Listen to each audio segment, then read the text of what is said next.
Learning objectives. After completing this module, learners will be able to understand and describe the relation between dress codes and social hierarchy, understand and elaborate on the sumptuary laws and social hierarchy in the French society, understand and describe the differences in the notions of beauty, understand and describe how European women reacted to the imposition of dress codes, understand and describe in detail the impact of the two world wars on clothing, understand and explain the transformation in dressing style in the colonial period, understand and explain the British rules regarding dress code, understand and explain designing of national dress and Swadeshi movement, understand and elaborate on Gandhiji's experiments with clothing and khadi. Clothing, a social history. Since ages, all societies have observed some very strictly dress codes for men, women, children, and also for different strata of society. Clothes identified one's caste or social hierarchy. Before the dramatic revolutions and development of capitalist societies in the 18th century, people in Europe dressed according to regional codes. Their choice was limited to the availability of the type of cloth in their region and its cost. Class, gender and social status also impacted the clothing style. A number of factors changed the clothing style after the 18th century. Firstly, colonization of most parts of the world by Europe changed the outlook towards clothing in the colonies. Secondly, with the spread of democratic ideas, people want more freedom to dress up the way they preferred rather than follow the dictates of religion or region. Lastly, after the Industrial Revolution, when women started working in factories, their preference while clothing was comfort of working.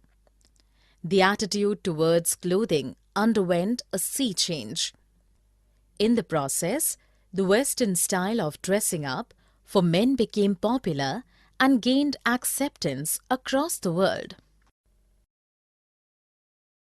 Sumptuary laws and social hierarchy. During the medieval period, dress codes were imposed on people through laws. These laws elaborated in detail as to what different classes of society were supposed to wear. From about 1294 to 1789, when the French Revolution took place, the people of France were expected to strictly follow the laws called the Sumptuary Laws. Not only clothing, these laws also prevented those who were considered to be inferior from consuming certain foods and beverages. Usually this referred to alcohol and hunting game in certain areas. Even the number of clothes purchased per year and the material of clothing were prescribed in medieval France. Only the royalty could wear clothes made of expensive material like fur, ermine or silk, brocade and velvet. The velvet caps made of material imported from France and Italy were popular in amongst English men.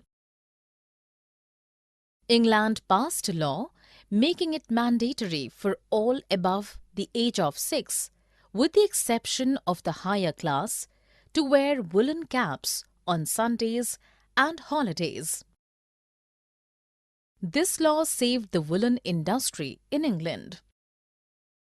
After the French Revolution, the Jacobins started wearing sans-culottes, which meant without knee breeches, unlike the fashionable knee breeches worn by the upper class.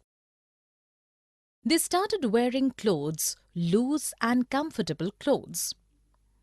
Blue, white and red were the dominant colors of their clothing.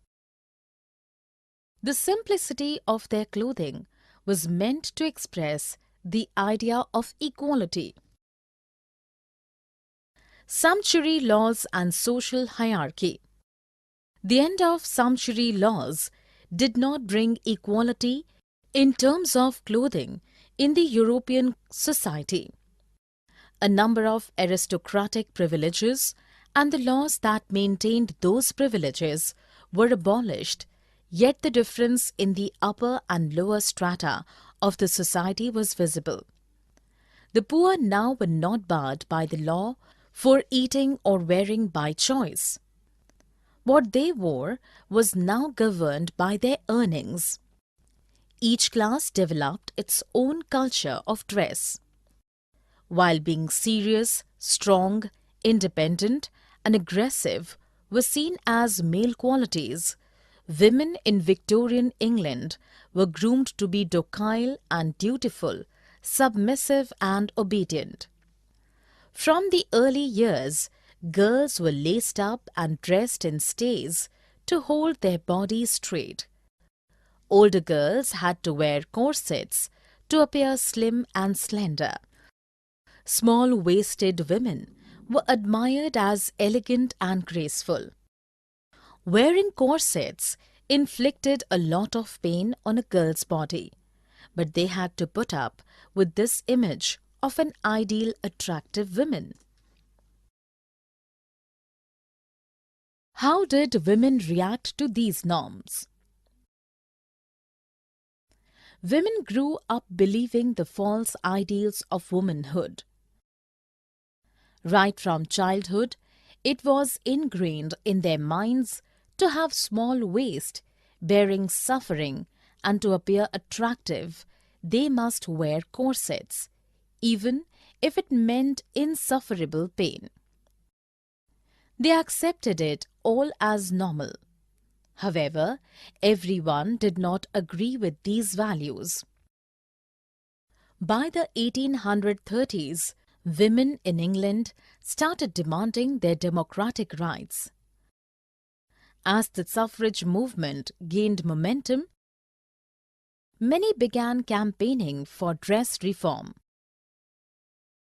Women's magazines elaborated in detail that wearing tight dresses and corsets causes illness and deformities. It prevented normal body growth and also hampered blood circulation. Women fainted frequently due to excessive tight corsets.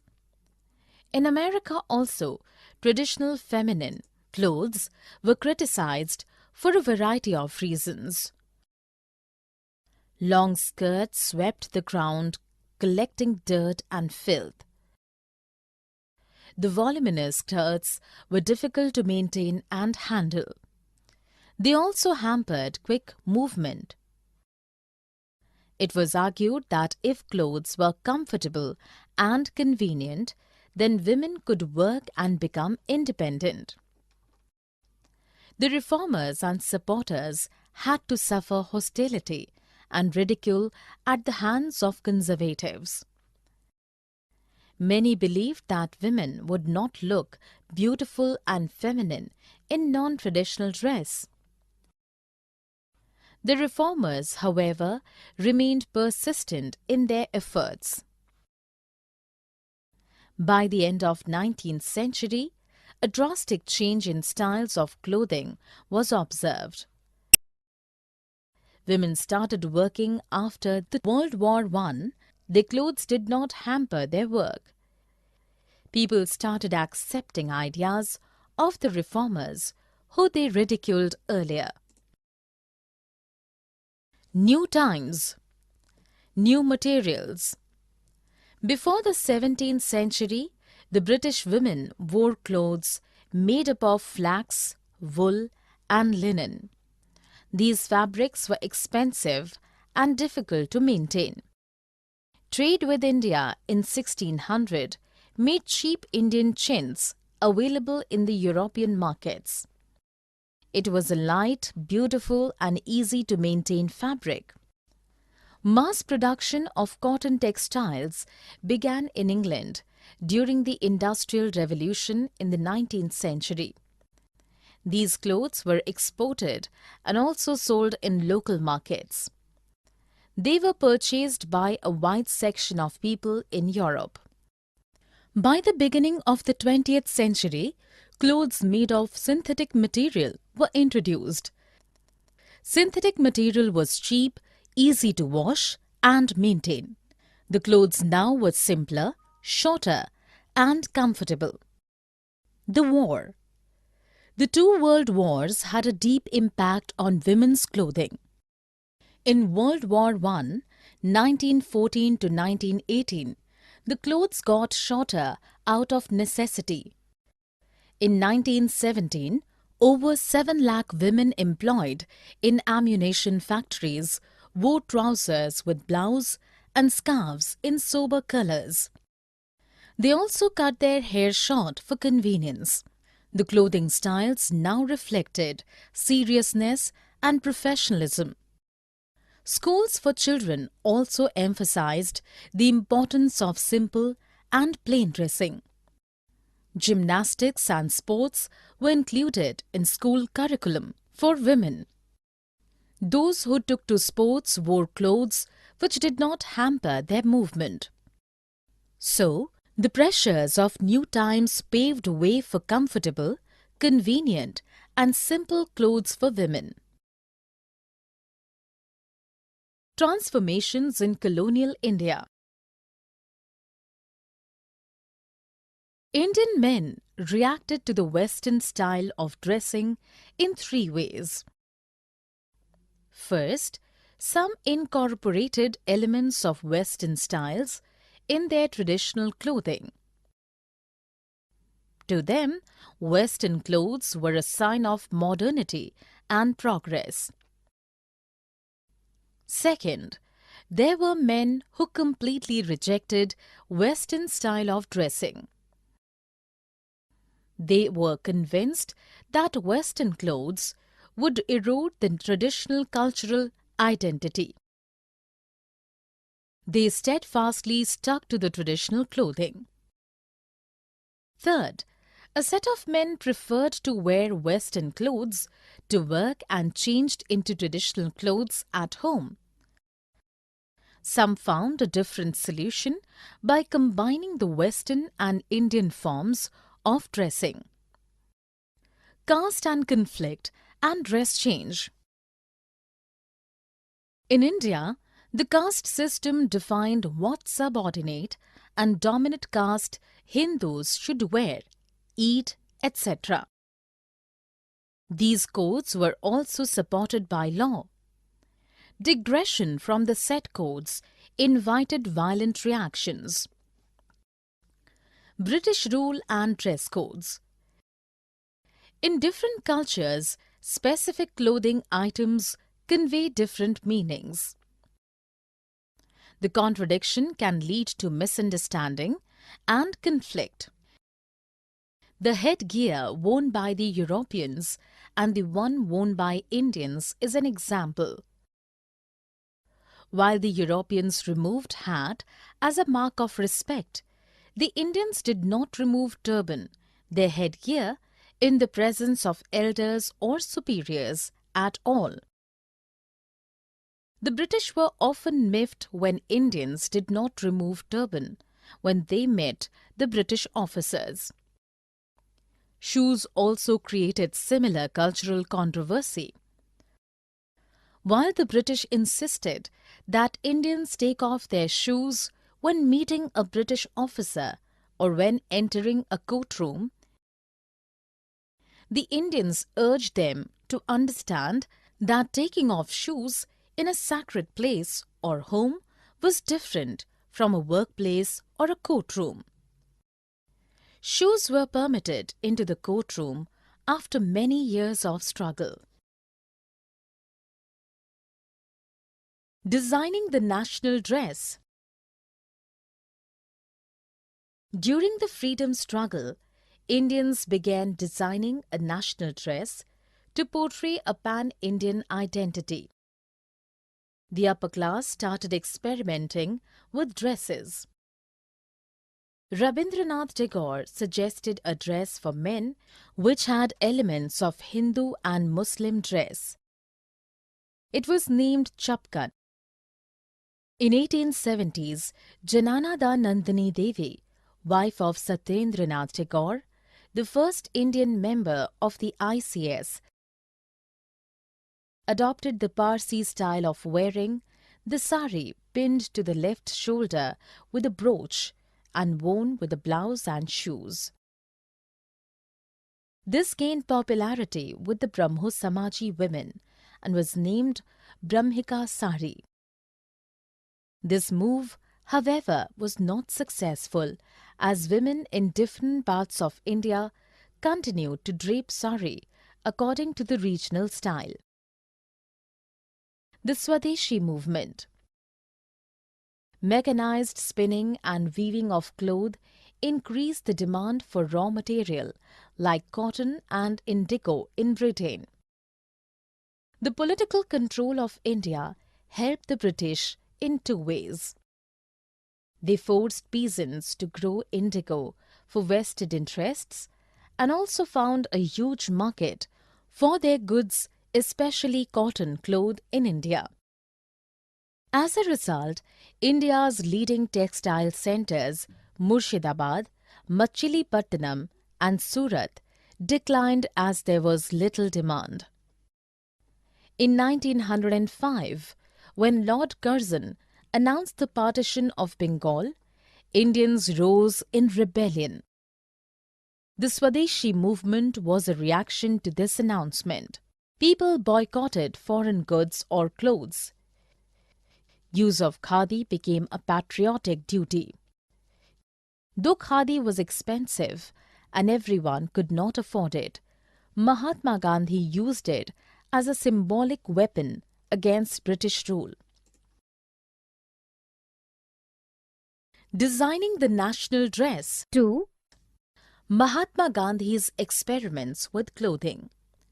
Mahatma Gandhi made khadi not only a symbol of self-reliance but also of resistance to the use of British mill-made cloth. In 1888, when Mahatma Gandhi went to London to study law, he adopted Western suits and gave up his traditional clothing of dhoti or paijama combined with a shirt or coat. He adopted the Western attire so that he would not be laughed at. Even at Johannesburg, South Africa, while practicing as a lawyer, he wore Western suits with a turban. On his return to India in 1915, he dressed like a Kathiawadi peasant for some years. In 1921, he announced wearing a short dhoti with a chadar till 31st October 1921, but it became his dress for his entire life. To him, khadi was a sign of purity, simplicity and poverty, and also a symbol of rejection of British mill-made clothes. Not all could wear khadi. Mahatma Gandhi wanted the entire nation to adopt khadi, but everyone could not follow his footsteps. Motilal Nehru was a nationalist and a successful barrister. He gave up wearing expensive Western-style suits and adopted the Indian dhoti kurta, but these were not made of khadi. Baba Saheb Ambedkar never gave up the Western-style suits. Sarojini Naidu and Kamala Nehru, prominent women leaders, wore coloured saris with designs, again not made of coarse, white homespun. Summary. Let us summarize what we have learned. All societies have observed, some very strictly, dress codes for men, women, children, and also for different strata of society. During the medieval period, dress codes were imposed on people through laws called Sumptuary Laws. Despite the end of Sumptuary Laws, the poor could not dress up or eat by choice because of lack of money. In 1830s, women in England started demanding their democratic rights, and many also began campaigning for a dress reform. By the end of 19th century, a drastic change in women's styles of clothing was observed. The light, beautiful and easy to maintain Indian fabric, chintz, became popular in Europe. In the colonial era, Indian men either adopted Western attire or combined elements of Western and Indian clothing for their dresses. A conflict between Indians and British arose due to cultural differences. During the freedom struggle, Indians began designing a national dress to portray a pan-Indian identity. The Swadeshi movement, popularizing khadi, was a reaction to the partition of Bengal in 1905. Gandhiji experimented with different forms of clothing. Khadi was